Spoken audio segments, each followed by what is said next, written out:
Well, it is time to return to one certain deck that will receive a significant power boost when Dark Illusions hits the TCG, in addition to the boost it already received with the release of the Shiranui archetype. Zombie Deck Out. Informed and astute watchers will immediately understand the reason for this boost, which I will get to shortly. Looking at the first build from over half a year ago, we see it was, understandably, rather meta-dependent. First, one Zombie Master is dropped due to deck space considerations, because while 3 copies is not a meaningful detriment to the deck, there are some more efficient options now available. By ban list decree, 2 Mathematicians have to go and will be replaced by 3 Uni-Zombies. Now some might immediately wonder why the first build elected to use Mathematicians over Uni-Zombies. The principal reason was that the draw effect provided by Mathematician was superior to the tuner capacity of Uni-Zombie. In the past, Uni-Zombie being a tuner had no value for this type of deck due to the lack of zombie synchro monsters and the summons conditions associated with those that did exist. Before the arrival of the Shiranui archetype, there were only 3 zombie synchro monsters, and all of them required Plaguespreader Zombie as the tuner base. So Uni-Zombie was basically worthless as a tuner for combination purposes with soul-absorbing Bone Tower. That does not mean that Uni-Zombie could not be used as a tuner for other synchro summons, but in that environment the deck would have moved away from being a zombie deck-out deck, and more towards simply being a zombie deck. Now, with Shiranui introducing 2 zombie synchros that can be summoned with Uni-Zombie, it provides much more benefit to the concept of decking the opponent out. The entry of these new synchro monsters also provides a significant speed incentive for the deck, allowing it to deviate from the initial build strategy involving a more control characteristic. Hence, 2 of the 3 Spirit Reapers are removed, along with 1 of the 2 Plague Spreaders. The new challengers appearing to further aid both the concept and the synchro capacity are 3 copies of Shiranui Sage, 1 copy of Shiranui Spectral Sword, and 1 copy of Beast of the Pharaoh. Shiranui Sage is the shot in the arm for this deck that will be arriving in Dark Illusions. Sage is the jumping off point for Uni-Zombie, making first turn plays more consistent, works in combination with Spectral Sword for a double zombie summons, the Synchro and then the Spectral Sword, and can be revived from the graveyard to typically produce another advantage play through its 0 defense point tuner summons effect, i.e. instead of getting a single special summons, the player receives a second, and possibly even more depending on what Uni-Zombie discards from the deck to the graveyard. In a lot of respects, it is rather scary how potent Sage makes this deck. With the addition of the 2 new Shiranui zombie synchro monsters, Beast of the Pharaoh becomes a much more dangerous combo piece, able to produce multiple zombie special summons in a turn. Finally, the From the Graveyard special summoning ability of Spectral Sword is quite effective, both from a standpoint of decking the opponent out, especially with some of the available XZs, in addition to producing some strong non-deck-out plays, like summoning Crystal Wing Synchro Dragon or PSY-Framelord Omega.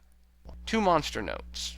First, I don't run Goblin Zombie because it's just too slow in this deck, even with the new Synchro support. Second, 3 Pyramid Turtles are mandatory in any self-respecting zombie deck-out deck, period, so obviously the 3 Pyramid Turtles remain. Moving on to the spells, the change in meta and change in deck strategy from a more controlled milling build to a speed milling build, thanks to the new Shiranui additions, result in the departure of the 2 Dark Holes, 1 Book of Moon, and 1 Regeki.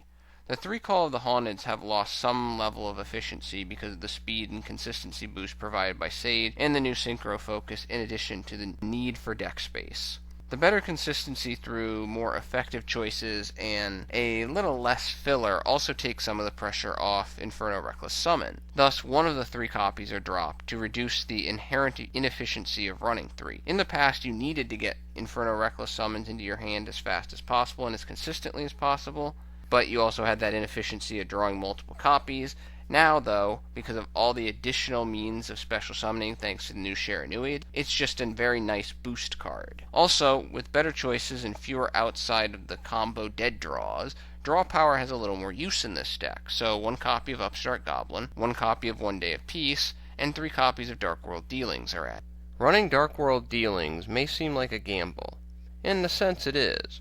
But fortunately, this deck has a number of monsters that do not mind being in the graveyard, and it helps to have the speed to move through the deck. Finally, dealings can also speed through your opponent's deck. One could argue this is a bad thing, but since the general concept of this deck is dumping cards into the graveyard, what your opponent elects to dump is somewhat of a moot point. In the past, Call of the Mummy was a little too inefficient because it did not support the control build effectively. However, it does support the speed build that zombie deckouts can field, so 2 copies of Call of the Mummy. Finally, a Blast from the Past tech card and 2 copies of Book of Eclipse takes over the protection duties from Bottomless Trap Hole, Torrential Tribute, and Solemn Warning. For the draw associated negative of Book of Eclipse is actually a small benefit for this deck because it just simply decks them out faster. Due to the incorporation of Shiranui monsters into this deck, not surprisingly, the extra deck gets a significant overhaul, with a variety of new options now available. The general feel of the extra deck is a mixture between aiding deck out and allowing the deck to compete when deck out is not the best option based on the opponent's deck, as well as the start field position for both players. In the extra deck I run 1 Trishula, Dragon of the Ice Barrier, very easy to make in this deck, and Trishula is Trishula, quite devastating. 1 Void Ogre Dragon, pretty easy to dump everything from your hand to make Dragon's effect live. 1 copy of Crystal Wing Synchro Dragon, again, ridiculously easy to make, especially with Spectral Sword.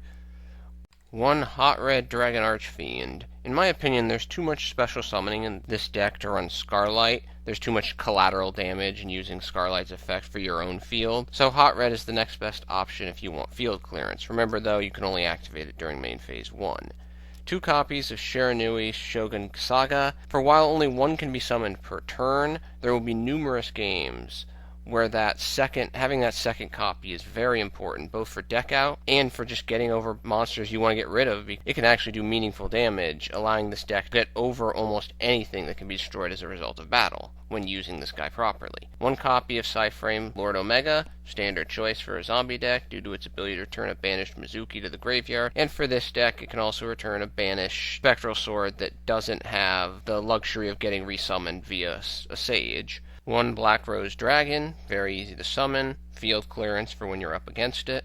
2 copies of Shiranui Samuraisaga, similar to Shogunsaga, it can only make 1 appearance per turn, but that second copy is incredibly important for future summoning as level 6s are kind of your synchro bread and butter for this deck. While its effect is rare, it can save your butt from time to time.